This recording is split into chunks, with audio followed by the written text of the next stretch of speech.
Filipino wedding traditions you might not know. Number 1. Pamamanhikan. Once a couple decides to tie the knot, traditionally pamamanhikan is done by the man and his family to formally ask the woman's family for her hand in marriage. Old-fashioned as it is, pamamanhikan is a tradition that helps bring the couple's family closer, which is especially important in a very family-oriented society like the Philippines. Number 2. Bulungan. The bulungan, which translates to whispering, takes place in the bride's house and involves the bride and groom's families, usually their elders, huddling together to quietly make plans, budget allocation, and task division for the upcoming wedding. The arrangements are all conducted with everyone whispering so as to not attract bad spirits and misfortune. Number 3. Bayanihan. Aside from changing of residence, the concept of bayanihan is also present in the wedding preparation. The wedding preparation takes place a day before the wedding and is centered around the Filipino concept of bayanihan, which involves performing small heroic acts for the good of the community. Many in the bride and groom's families and community chip in with preparing the reception area, cooking the wedding dishes, and clearing the route for the wedding retinue. Specific preparations vary by region, religion, and ethnic groups. Some prepare a special sticky rice cake using specific wooden spoon and placements. Traditional spiritual ceremonies, while more metropolitan weddings simply hold something akin to a rehearsal dinner where attendees get to know each other. Number 4. Ari. The groom gives 13 coins called the ari to the bride as a promise of prosperity.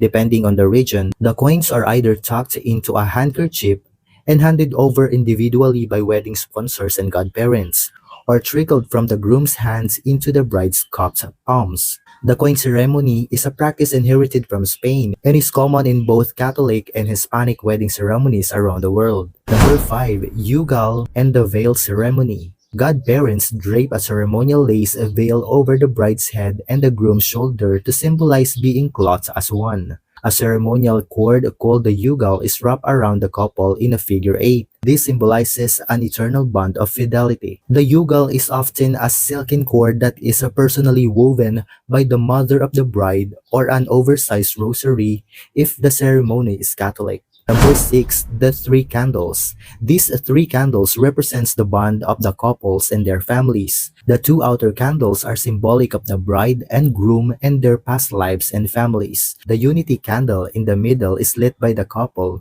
and the outer candles are distinguished just like their past single lives. Number 7. Heritage or traditional dress.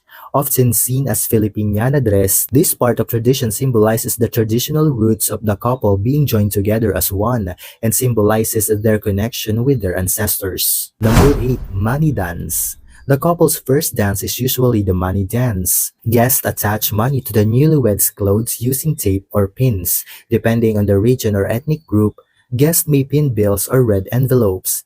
In the case of Filipino-Chinese family, and little purses filled with money, this is considered a way to help the newlyweds get started financially. Number 9. Folk dances.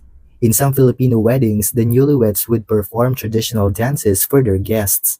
Examples includes the pangalay, a colorful and elaborate wedding dance performed in some Filipino Muslim weddings, and the salidsid, a playful courtship dance by the Kalinga people in the northern Philippines. Number 10. Shower of rice. Grains of rice are thrown over newlyweds as they exit from the church, symbolizing bounty and rain, commonly read as a sign of good blessings. In some regions, the newlyweds go through another rice shower upon entering the thresholds of their new home or the reception venue. Rice is one of the foremost crop staples in the Philippines and holds a sacred status. Weddings in ancient times were officiated by priestesses holding the couple's joined hands over a mound of rice grains, which were later cooked and eaten by the newlyweds as their first shared meal. Number 11. Kalamay. The newlyweds are served a small plate of kalamay or sticky rice cakes to symbolize sticking together through their married life. They are then given a pile of rice cakes wrapped in palm leaves and seated at the table where a chosen bidder, usually a favorite aunt or friend, bids off the rice cakes for them. Godparents, sponsors, and guests drops their money into a bowl on the table as the bidder playfully chides them into giving higher and higher amounts, while the newlyweds give packs of wrapped rice cakes in return. Number 12. Sharing of food. While wedding cakes are the Western touch, Filipino brides and grooms would sometimes share their first slice with their parents and elders. This extends their shared responsibilities and guidances over the newlyweds. In some regions, little portions of the wedding dishes are offered to deceased relatives in a solemn ceremony that occurs immediately after the wedding's feast or the day after the wedding itself. If you ever like this video, please don't forget to give this video a thumbs up, subscribe to my YouTube channel, and ring the bell para lagi kang updated sa aking latest videos.